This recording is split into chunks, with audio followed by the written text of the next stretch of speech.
네, 수업을 시작할게요. 지연이 돼서 죄송합니다. 그 오늘부터 이제 배울 내용은 역학이에요, 역학. 그래서 이제 우리가 지난 시간까지 했던 데가 이제 이순신 전염병이죠. 그래서 뭐 굉장히 다양한 종류의 이제 병에 대해서 배웠고, 질병이 이제 원인체가 뭐 세균도 있고 바이러스도 있는데 어쨌든 뭐 원인체별로보다는 주로 중요도에 따라서 이제 질병을 이제 배웠었고, 그래서 이제 지난 시간에 마지막으로 몇 가지 배웠었죠. 뭐 에볼라부터 해서 좀 중요도가 떨어지는 질병들을 이렇게 좀 했었고, 네, 오늘부터 이제 배우는 내용은 역학이고, 역학은 내용이 사실 조금 어려워요. 어려워서 뭐 수의과 대학 같은 데서도 교수님들이 팀피칭을 이제 저랑 하면은 나이 든 교수님들은 항상 저보고 여기 가르치라고 해요. 본인도 어려워하니까. 그래서 약간 좀 학생들도 어려워하고 교수님들도 좀 어려워하고 그런 파트라고 보시면 되고, 그거는 왜 그러냐면은 역학이라는 부분은 그냥 단순히 뭐 특정한 바이러스라든지 세균이라든지 이런 원인체를 공부하는 학문이 아니라 질병의 어떤 전반적인 내용을 공부합니다.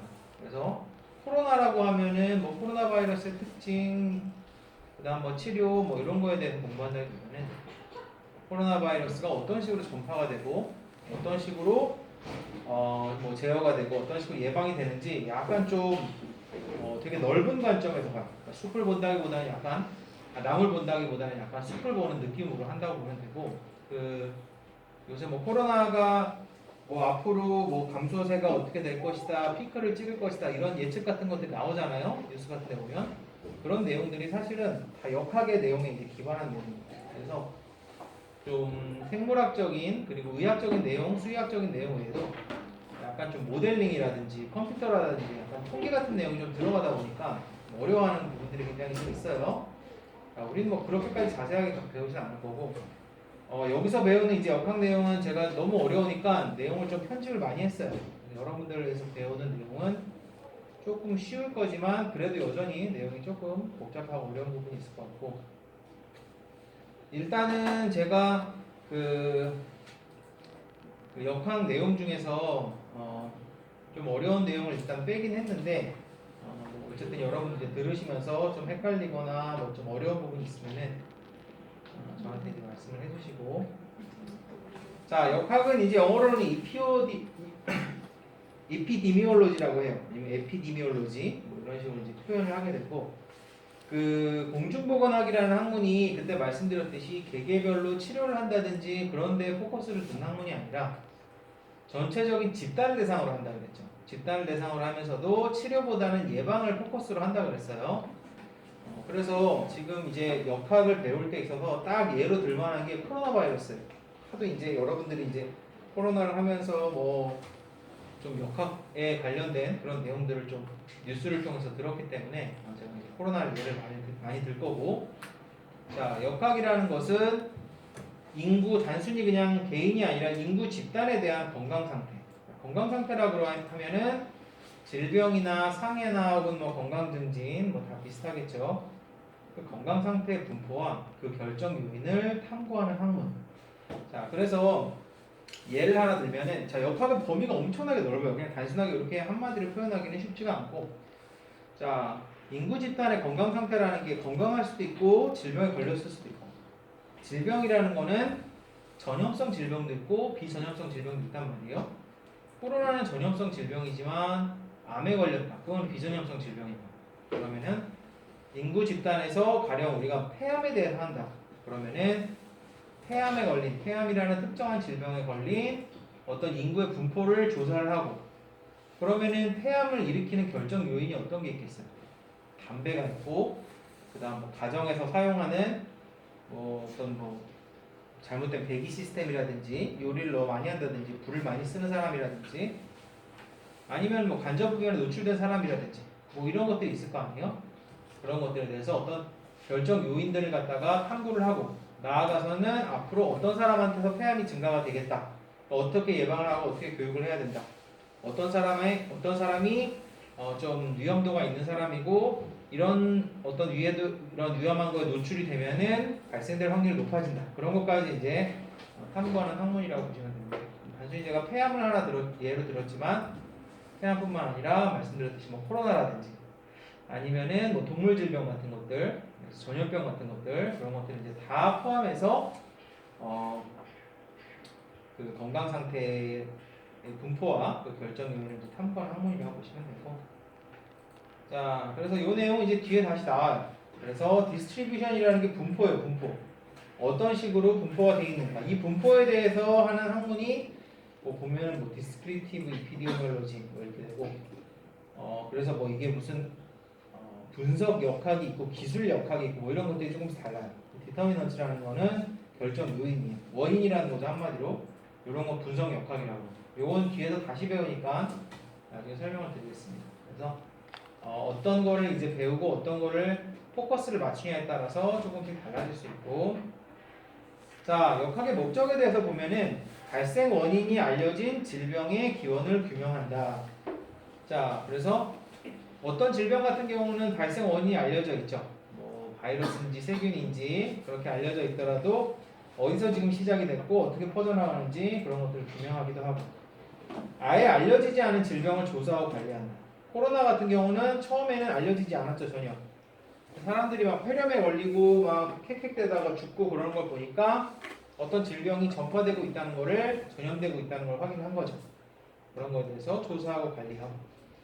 그 다음 질병의 자연사에 대한 정보를 획득한다. 자, 질병의 자연사라는 건 뭐냐면 뒤에서 배우겠지만 질병도 이렇게 어떻게 보면 태어나서 죽을 때까지 어떤 단계가 있습니다. 숙주에서, 자, 우리가 코로나 바이러스 마찬가지. 처음에 감염됐다가 질병을 일으키고 한창 몸에서 득세하다가 나중에는 몸에서 나가죠. 그죠? 그런 것들이 일종의 질병의 자연사라고 보시면 돼요. 어떤 그런 단계가 있는 거죠. 그 다음에 질병 예방 프로그램을 계획하고 감시한다. 자, 질병 예방 프로그램이라고 하고 굉장히 다양해요. 코로나를 예를 들면 백신을 한다든지, 그 다음에 손을 잘 씻으세요. 그 다음에 뭐 사람들끼리 뭐 밥 먹지 마세요. 감염되면 증상 있으면 격리하세요. 그런 교육 같은 것들도 다 예방 프로그램의 일환이거든요. 이런 것들이 잘 제대로 되고 있는지 계획하고 감시하고. 그 다음 질병으로 인한 경제적인 영향평가 및 질병관리 프로그램 결정을 위한 경제적 손익을 분석합니다. 다른 질병과 다른 학문과 다르게 다른 학문은 무조건 치료를 어떻게 하냐, 어떻게 진단하냐 그런 데가 포커스를 맞춘단 말이에요. 근데 역학은 조금 달라요. 가령 코로나 같은 경우는 영업 제한 같은 거 걸죠. 그죠? 그러면 영업 제한을 걸었을 때 질병의 발생은 억제할 수 있지만 경제적인 피해는 크단 말이에요. 그래서 그런 것들을 이제 어느 정도 좀 고려를 해가면서 뭐 예방 프로그램 같은 걸 짜는 거죠. 그래서 단순히 그냥 막는 데만 목적이 있는 게 아니라 어떤 위해도라든지 경제적인 영향이라든지 이런 것들을 좀 다각도로 좀 분석을 하게 되는 거죠. 다양한 요소들이 개입이 되다 보니까 역학이라는 학문이 사실 조금 어려워요. 자, 그렇게 되고, 자, 이게 아까 말씀드린 이제 질병의 자연사예요. 그래서 기본적으로 병원성기랑 병원성 이전기가 있는데, 병원성은 말 그대로 질환이 시작되는 거예요. 그래서 우리가 코로나에 감염되는 경우에도 누구랑 밥을 먹어갖고 내가 코로나에 감염이 됐다. 바로 병원성이 나타나는 게 아니죠. 길게는 한 2주 정도까지 잠복기도 있고 하단 말이에요. 그러면 아예 병원성이 없다. 내가 코로나에 노출이 안 됐든지 아니면 노출된 아주 극초기든지. 그럴 때는 비병원성기에는 병인, 숙주, 환경, 뒤에 배우겠지만 이게 질병의 3요소인데 얘네들이 상호작용을 살살 하면서 질병을 안 일으키게 합니다. 그러다가 조기병원성기라는 거는 병인 자극이 슬슬 들어오기 시작해요. 코로나가. 그러다가 슬슬 초기 그 어떤 증상을 보이기 시작하고 그 다음에 본격적으로 질병을 보이게 되고, 자, 질병을 보인 다음에는 어떻게 되죠? 치료를 하든지 아니면은 그냥 둬서 낫든지 회복이 되든지 아니면 숙주가 사망을 하든지, 경우에 따라서는 숙주가 회복을 했는데도 후유증을 남기는 경우도 있는 거죠. 그죠? 그래서 1년의 질병도 처음에 태어나가지고 회복기 때는 질병이 다 나가는 거죠. 질병이 죽을 때까지의 어떤 자기만의 사이클이 있다. 이거를 질병의 자연사라고 합니다. 그래서 병원성 이전기랑 병원성기 해야 되는 일들이 조금 다르죠. 병원성 이전에는 예방접종을 한다든지 환경을 깨끗이 한다든지 하지만 일단은 병원성이 나타나기 시작하면은 치료하는 거죠. 그 다음에 질병이 본격적으로 나타나게 되면은 악화라든지 장애를 방지하기 위해서 치료를 하고, 회복하는 단계에서는 후유증 없이 잘 회복하기 위해서 재활을 한다든지 사회복귀 훈련 같은 걸 하는 거죠. 코로나를 예로 들었지만 역학은 모든 질병을 다루거든요. 그러니까 모든 질병에 있어서 해당된다고 보시면 되고, 자, 역학의 영역, 질병의 분포, 질병의 원인 및 질병에 걸린 개체수에 대하여 다음과 같은 질문을 통해서 조사를 한다. 첫 번째로 어느 질병이 발생을 했는지, 뭐 어떤 질병이 어떤 질병인지 우선 알아야겠죠. 그 다음에 왜 이 집단에서 질병이 발생했는가. 질병이 이제 특별하게 잘 걸리는 집단이 있어요. 제가 아까 말씀드렸지만 폐암은 담배를 많이 피는 집단에서 많이 발생하겠죠. 그죠? 그 다음에 뭐 위암이라든지 이런 것들은 좀 음식을 불규칙하게 먹거나 뭐 짜게 먹거나 이런 사람들에게서 발생할 수 있고, 뭐 어쨌든 특정 집단이 있는 거죠. 그 다음에 또 언제 질병이 발생했는가, 이 집단에서 무슨 일이 발생을 했는가, 어떻게 이 질병을 예방을 할 것인가, 이런 것들에 대해서 좀 이런 질문을 해가면서 조사를 하면서 이제 역학에 대해서 어떤 질병의 분포라든지 원인이라든지 찾아가게 되는 거죠. 자, 역학의 영역. 역학은 의학의 한 분야지만 그 학문적인 기초는 사회학, 공구학, 통계학 등 여러 학문을 이용한다. 아까 말씀드렸듯이 단순히 그냥 질병을 찾아내고 질병을 뭐 예방하는 뭐 치료제 같은 걸 개발하고 그런 거에 그치지 않습니다. 그래서 역학이라는 거는 어떤 사회학이라든지 뭐 관습이라든지 그 다음에 인구 구조라든지 그 다음에 통계, 그 다음에 요새는 컴퓨터 프로그래밍 같은 것까지 해갖고 굉장히 다양한 영역에서 역학을 하고 있습니다. 기본적으로 질병이 어떻게 퍼져나가는지 뭐 다음 주에 뭐 피크를 찍겠다 이런 걸 예측하려면은 굉장히 다양한 요소들을 이제 고려를 해야 되는 거죠. 그렇기 때문에 이걸 한번 이제 이용한다고 보시면 되고, 질병 발생의 환경, 생물학적, 물리적, 화학적, 사회적 환경이 굉장히 중요한 역할을 하게 됩니다. 그래서 질병이 발생이 될 때 병인체도 중요하지만 코로나도 중요하지만 간단하게 얘기하면 숙주, 그러니까 사람의 상태도 중요하고 그 다음에 어떤 생물학적, 물리적, 화학적, 사회적 환경 역시 굉장히 중요하다고 보시면 됩니다. 그래서 역학의 영역은 뭐 기본적으로는 뭐 논리적인 생각, 동물학, 미생물학, 기생충학, 병리학, 뭐 임상학, 소리학, 경제학, 그 다음에 나아가서는 컴퓨터 및 프로그램의 사용까지 굉장히 이제 넓은 범위에서 하게 되죠. 그래서 뭐 동물에 대해서 하는 거는 우리가 얘기한 어떤 숙주에 대해서 배우는 거죠. 우리 몸의 상태, 동물의 상태에 대해서. 미생물학, 기생충학은 침입자의 입장에서 배우는 거죠. 그죠?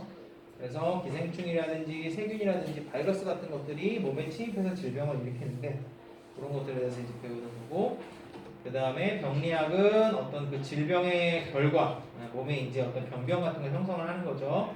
임상학은 어떻게 진단하고 치료할 것인지, 통계학, 경제학, 컴퓨터 같은 경우는 이 질병이 어떤 식으로 전파되고 어떤 식으로 영향을 미치고 어떤 집단에서 발생하는지 이런 것들에 대해서 공부하는 범위라고 보시면 되고, 자, 역학의 사용, 동물 집단에서 질병. 자, 질병이라 그러면은 전염병이 있고 비전염병이 있어요. 그래서 동물에서는 주로 우리가 전염병을 중심으로 다루지만 사람에서는 사실 비전염병이 더 중요합니다. 요새 뭐 코로나가 한창 여태까지 판을 치고 그러긴 했지만 옛날같이 좀 의료순위 낙후됐을 때는 전염병이 굉장히 중요했지만 요새 같은 때는 비전염병도 굉장히 중요해요. 예를 들어서 당뇨라든지 암이라든지 이런 것들은 전염되지 않는 질병이란 말이에요. 그런데 보면은 당뇨나 암 같은 질병도 보면은 특정 집단에서 발생하게 되는 거죠. 뭐 어떤 뭐 체중이라든지 아니면 유전적인 요인이라든지 이제 그런 것들이 이제 겹쳐 있게 되면서 어떤 뭐 대사성 질병이라든지 뭐 이런 것들이 이제 발생하게 되는 거죠. 전염병 같은 경우는 보통은 이제 뭐 사람, 동물 다 중요하지만 동물 쪽에서는 방금 말씀드렸듯이 전염병을 이제 위주로 해요. 그래서 우리가 배웠던 여러 가지 전염병이 있죠. 뭐 조류독감이라든지 구제역이라든지. 그래서 보면은 그 검역검사본부 같은 데서 그런 전염병을 갖다가 예방하고 방제하고 치료하고 백신 만들고 그런 일도 하지만 역학적으로 이 질병이 어떤 식으로 퍼져나갈지에 대해서도 굉장히 다각적으로 연구를 합니다. 그래서 역학이라는 것을 사용을 해서 실제로 이제 전염병이 어떤 식으로 퍼져나갈지 어떻게 영향을 미칠지 공부를 하는데 역학이라는 학문이 사실 조금 난이도도 있고 하는 사람이 좀 적다 보니까 그 동물 쪽에서는 사실 역학 전문가가 별로 없었어요. 그래서 저 때만 해도 제가 공부할 때만 해도 역학을 공부를 하면은 굉장히 이제 쓸 일이 많다 이런 얘기가 되게 많았어요. 그래서 실제로 제 바로 위에 선배나 동기나 뭐 이런 분들이 역학을 공부를 했습니다. 그래서 몇 명이 했어요. 그래서 한 명은 지금 뭐 시립대학교에 교수로 가 있고 한 명은 캐나다에서 연구원 하는 것 같고 한 명은 하다 그만뒀어요. 그래서 좀 이전에 비해서는 좀 전문가층은 늘어난 것 같아요. 우리 학교에서는 좀 그렇게 많이 나왔으니까.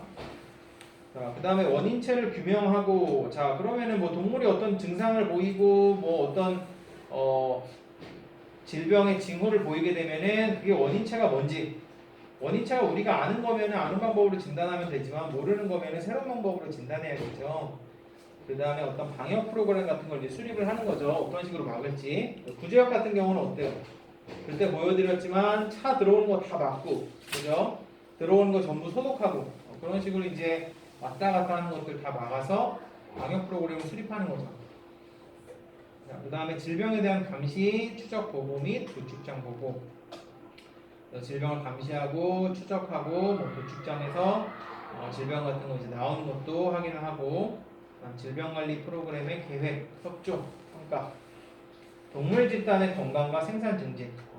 굳이 꼭 병이 아니더라도 산업동물, 특히 돼지나 소에 있어서 중요한 거는 생산량이라고 그랬죠. 그래서 젖소는 우유를 많이 생산을 해야 되고 돼지는 증체가 잘 돼야 돼. 그래서 생산량 같은 거를 이제 늘리고 질병을 방어하는 데 있어요. 역할을 사용할 수 있고, 대동물이나 소동물 진료 시 진료 방향을 결정할 수도 있고, 새로운 치료법이나 진단법 및 새로운 질병 등의 의학 연구와 의학적 논쟁에서도 사용이 됐다. 자, 요거는 요 내용 그냥 참고적으로만 알아두시면 되는데, 역학과 임상학과 병리학 사이에 뭐 상관관계라는 내용입니다. 그래서 일단은 우리가 이제 임상학이라 그러면은 치료하고 진료하고 그런 내용이거든요. 그래서 임상학은 대상하는 단위가 이환개체라는 거는 질병에 걸린 개체. 건강한 개체는 치료하고 진단할 필요가 없죠. 그래서 질병에 이완된 개체에 대해서 우리가 임상학이라는 학문을 쓰게 되는 거고, 자, 병리는 뭐냐면은 병리는 뭐 임상병리, 조직병리 다양하게 있는데 그냥 간단하게 부검이라고 생각하세요. 부검은 폐사 개체를 대상으로 하죠. 그러니까 대상이 이제 폐사 개체가 되는 거고, 죽은 애들이 되는 거고, 얘는 병 걸린 애가 되는 거고. 임상학은. 역학은 건강한 애, 질병에 걸린 애, 폐사한 애 중에 또 생존한 애, 이런 것들 다 따져서 역학은 나무보다는 숲을 보는 학문이라고 그랬잖아요. 굉장히 넓게 이렇게 파악을 하게 되고, 자, 그럼 연구를 어디서 하느냐? 임상학은 병원에서 하는 거겠죠. 병리학은 그거는 어디서 하냐면 실험실에서 보통 하게 됩니다. 자, 역학은 어떻게 되냐면은 딱히 실험이 필요하긴 한데 일반적으로 뭐 질병이 어떤 식으로 전파되는지 그런 패턴 같은 거를 보게 되니까 오히려 농장이나 사육장 같은 데서 보게 되죠. 자, 진단 과정을 보면은 임상 증상을 보고 진단을 해가지고 이건 무슨 질병입니다. 어떻게 치료하면 됩니다. 이런 식으로 하게 되는 거고, 병리학은 자, 사체에 보면은 사람도 죽으면은 국거수 같은 데서 부검하죠. 그렇죠? 부검을 해갖고 뭐 위에서 독이 나왔는지 아니면 뭐 경부 있는 데가 뭐 눌렸는지 그런 것들 본단 말이에요. 사체도 마찬가지예요. 그래서 간이라든지 신장이라든지 이런 상태 같은 것들을 이제 부검해갖고 일일이 보면서 어떤 질병에 걸렸는지 그런 것들을 이제 파악하게 됩니다.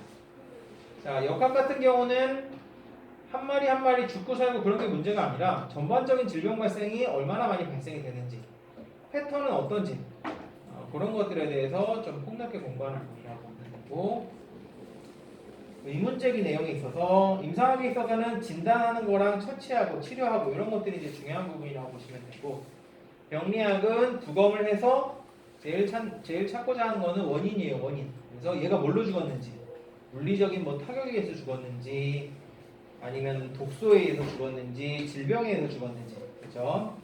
그 다음에 그 비전이 어떻게 되고 만약에 독소물질이라 그러면 원인물질이 뭔가? 독소물질도 많잖아요. 농약도 그렇고 살충제도 그렇고 그렇죠? 아니면 뭐 독버섯 같은 것도 자연독도 그렇고 그런 것들 찾는 과정이라고 보시면 돼요.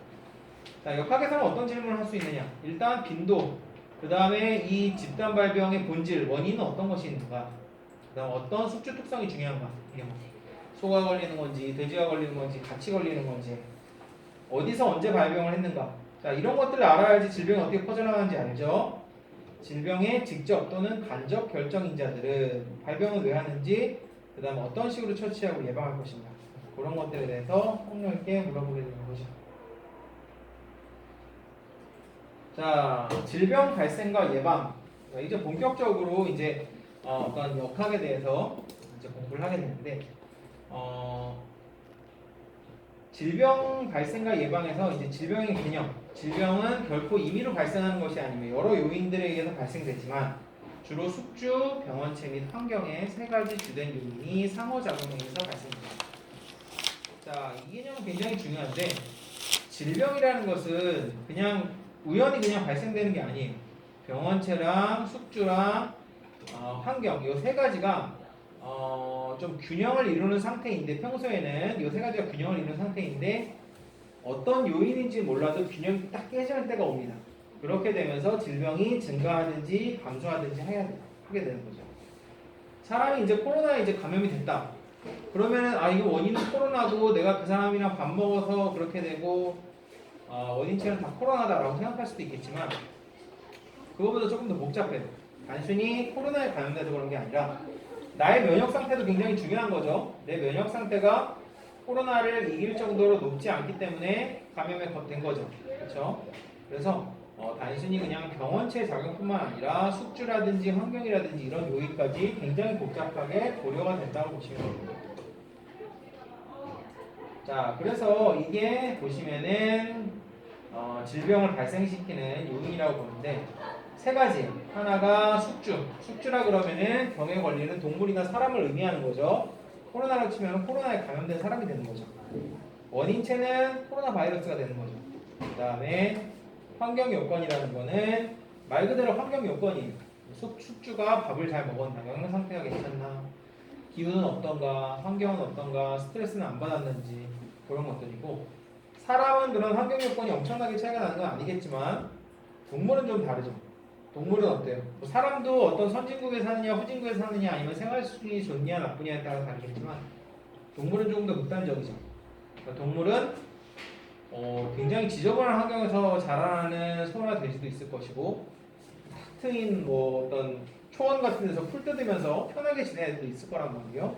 그런 것들에 따라서 이제 조금씩 다 달라지는 거죠. 자, 첫 번째로 이제 원인체를 보게 되면은 원인체의 종류는 바이러스, 세균, 곰팡이 이런 애들이 있습니다. 그래서 우리가 뭐 바이러스, 세균, 곰팡이 그 다음에 기생충, 프리온, 리케치아 이런 것들 배웠죠. 굉장히 다양한 이제 원인체가 있다고 보시면 되고 자 그러면은 숙주 특이성이 조금씩 달라요. 그래서 옛날에 우리 탄저 배울 때 탄저는 누구한테만 걸려요? 초식동물한테만 걸린단 말이에요. 그죠? 광견병은 모든 온열 동물한테 다 걸릴 수 있어요. 그래서 이 원인체가 좋아하는 숙주도 전부 다릅니다. 숙주 특이성에 따라서 당연히 지금 사람은 코로나에 대해서 숙주 특이성이 있으니까 사람이 이렇게 걸리는 거죠. 그 다음에 환경 요인에 대한 어떤 저항성, 그 다음에 병독성이라든지 병원성, 질병을 일으킬 수 있는 능력, 독소를 생산할 수 있는 능력 이런 것들도 원인체에 따라서 조금씩 다르죠. 그 다음 또 중요한 것 중에 하나가 변종이죠. 변종. 요새 뭐 델타 변이니 오미크론이 이런 것들이 뭐예요? 이런 것들이 일종의 이제 변종이 되는 거죠. 그럼 변종이 생기면서 원인체가 좀 더 힘이 세지든지 아니면 감염력이 좋아지든지 그런 것들이 바뀐단 말이에요. 그래서 원인체에 있어서는 변종도 굉장히 중요한 요인 중에 하나. 자, 그럼 두 번째는 숙주예요. 숙주. 숙주는 말 그대로 사람이나 동물처럼 병에 걸리는 대상이죠.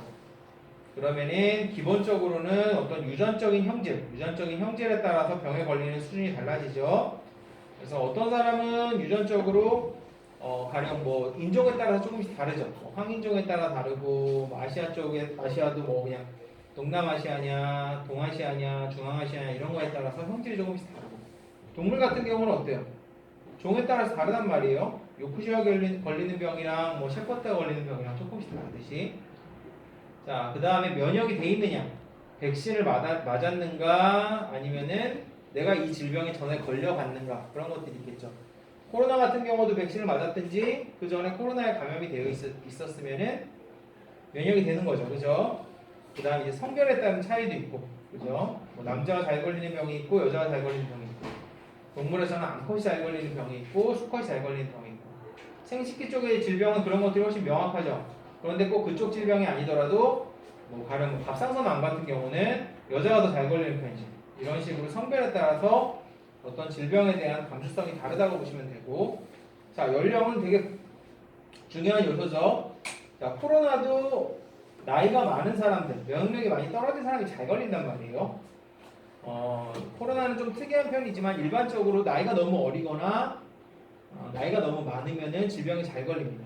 그래서 너무 어리면 면역력이 아직 형성이 제대로 안 된 것이고 나이가 너무 많으면 면역력이 떨어진 거란 말이에요. 연령도 굉장히 중요한 요소고 산치수나 뭐 산자수나 이런 것들도 굉장히 중요하고 그다음 뭐 영양 상태 밥을 잘 먹었냐 못 먹었냐 당연히 잘 먹은 애들이 면역력이 좋겠죠. 기왕력이라는 거는 기존에 질병에 걸렸는지 걸리지 않았는지 여부예요. 그래서 기왕력이라는 거는 내가 어떤 특정한 질병이 있어서 면역이 떨어진 상태다. 그러면은 숙주가 질병에 걸리는 거에 영향이 크겠죠. 코로나 같은 경우도 기존에 질병이 있는 사람들은 면역력이 떨어져서 걸릴 확률이 더 올라간다고 그러죠. 그 다음에 동물군의 구조, 감수성, 전염성, 면역성 이런 것들이 동물군에 따라 조금씩 다를 수 있고 자 마지막으로 이제 환경 요건을 보면은 환경 요건 같은 경우는 아까 말씀드렸듯이 돼지라든지 소라든지 이런 동물들을 키울 때 어떤 컨디션이라고 보시면 돼요. 축사 형태, 그 다음 깔지, 그 다음에 뭐 분뇨, 사료 같은 경우도 안에 독성 물질이 있는지 영양소는 얼마나 들어있는지 그런 것들 굉장히 중요하겠죠. 분뇨 같은 경우도 어떤 농장은 관리를 잘 안 해서 막 발목까지 똥이 차고 뭐 이런 데도 있단 말이에요. 그죠? 그러면은 위생적이지 못하니까 질병에 쉽게 걸리겠죠. 그 다음 온도나 습도, 계절적인 영향 같은 기후 같은 것들이 있고 예를 들면 바이러스는 추울 때 겨울철에 이제 득세하게 되고 세균은 더운 여름철에 득세한단 말이에요. 그런 차이가 있을 수 있고 그 다음 뭐 차량이라든지 그 다음 매개곤충이라고 그래서 파리라든지 아니면 모기, 진드기, 벌레 이런 것들도 다 환경 요건이 될 수 있고 이런 것들을 제대로 컨트롤 못 해준다면 다시 말해서 농장에서 뭐 세스코를 부르든지 무슨 수를 써서라도 이런 벌레들을 잡아줘야 되는데 벌레들을 잡아주지 못하면 어떻게 돼요? 이 벌레들이 매개가 돼서 다른 질병들을 일으킨단 말이에요. 그러면은 여기서 삼각형이 깨지게 되는 거죠. 질병이 발생하는 거죠. 그 다음 뭐 해충이라든지 사람 같은 것들은 다 매개체가 될 수가 있고 그 다음에 그의 원인체 발현 그 다음에 스트레스도 굉장히 중요해요. 사실 스트레스가 굉장히 중요한데 특히 동물을 수송 뭐 A 지역에서 B 지역으로 이렇게 옮긴다든지 아니면은 자꾸 동물을 갖다가 못 살게 군다든지 아니면은 뭐 난방이나 아니면 냉방을 제대로 해주지 않아서 아니면은 뭐 동물을 너무 좀 빽빽하게 키워서 밀집 사육을 시킨다든지 그러면 이제 스트레스가 증가하는 환경이 되는 거죠. 그 다음에 뭐 사회적인 환경, 동물군의 구조 동물은 다 서열이 있고 그런 것들이 있는데 그런 것들이 이제 제대로 컨트롤이 되지 않으면은 스트레스를 받는 거죠. 그래서 새로운 동물들이 자꾸 들어와서 서열이 무너진다든지 아니면은 서열이 제대로 잡히지가 않아가지고 어떤 동물이 자꾸 왕따를 당하고 괴롭힘을 당한다든지 그런 것들이 다 하나같이 스트레스가 돼서 환경 요건에서 문제가 되는 거겠죠. 자, 그래서 숙주, 원인체, 환경 요건 이 세 가지가 좀 밸런스를 이루고 있어요. 서로 견제를 해가면서 딱 좋게 균형을 이루고 있는데 어떻게든 이런 것들이 깨지면은 환경 요건이 원인체에 유리한 쪽으로 깨지든지 환경 요건이 원인체에 유리한 조건으로 좀 가면 어떻게 돼요? 그러면 질병이 발생하게 되는 거죠. 이번에 환경 요건이 숙주에게 유리한 쪽으로 가면은 질병이 감소하게 되는 거죠. 그렇죠? 그리고 숙주랑 원인체도 마찬가지. 원인체가 변종이 생겨가지고 오미크론이 생기고 델타 변이가 생겨서 세졌다. 그럼 균형이 깨지는 거죠. 그럼 질병 발생되는 거죠. 숙주도 내가 건강한 사람이었는데 갑자기 어떤 질병 같은 거에 걸렸다. 그러면은 뭐 숙주한테 기왕령, 기존에 있는 질병이 생기게 되면서 다른 원인체에 의해서 이제 질병이 일어날 수도 있는 거죠. 그런 식으로 얘네 세 개가 적절하게 균형을 이루고 있어야 되는데 그런 것들이 이제 깨지게 되면은 문제가 될 수 있다. 보시면 됩니다. 자, 그래서 질병의 원인부터는 조금 쉬었다가 하겠습니다.